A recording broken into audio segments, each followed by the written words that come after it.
Hi friends, అందరికీ ఇవాళ మామిడికాయ తురుము పచ్చడి ఎలా పెట్టాలో చూసేద్దామండి. చాలామందికి తెలిసే ఉంటుంది, తెలియని వాళ్ళ కోసం, కొత్తగా నేర్చుకుంటున్న వాళ్ళ కోసమేనండి ఈ వీడియో.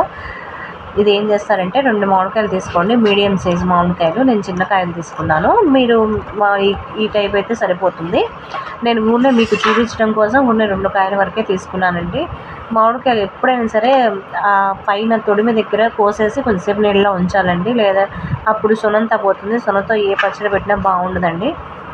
అలా చేసుకోండి. తర్వాత ఇలా తురుముకోండి, మీకు వీలుని బట్టి ఏది ఉంటే దాంతో శుభ్రంగా ఇలా తురిమేసుకోండి. ఇది మనం ఎవరైనా చుట్టాలు ఎప్పటికప్పుడు వచ్చినా కానీ, ఏదైనా ఎవరైనా సడన్గా పచ్చడి తినాలనిపించినప్పుడు కానీ, మామిడికాయ సీజన్లో కానీ ఇలా వెరైటీగా చేసుకుంటే చాలా బాగుంటుందండి. దీనిలో ఉప్పు, కారం వేసుకోవాలండి. దీనికి సరిపడా ఉప్పు, ఒక 1/4 స్పూన్ ఉప్పు వేస్తున్నాను, 1 స్పూన్నర కారం వేస్తున్నాను. మామిడికాయ పులుపుని బట్టి మనం చూసుకోవాలండి. కాకపోతే నాకు ఉజ్జాయింపు తెలుసు కాబట్టి నేను అలా వేస్తున్నాను.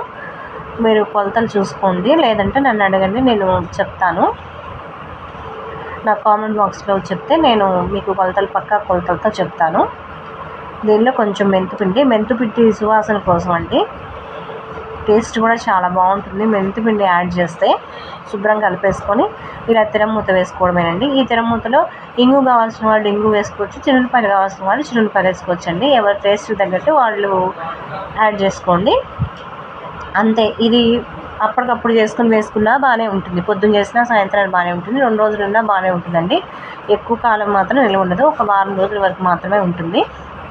ఆ పైన ఇక నీళ్ళు అవి పడకుండా ఉంటే, నీళ్ళ స్పూన్స్ అవి తగలకుండా ఉంటే కనుక ఒక 15 రోజుల వరకు ఉంటుందండి.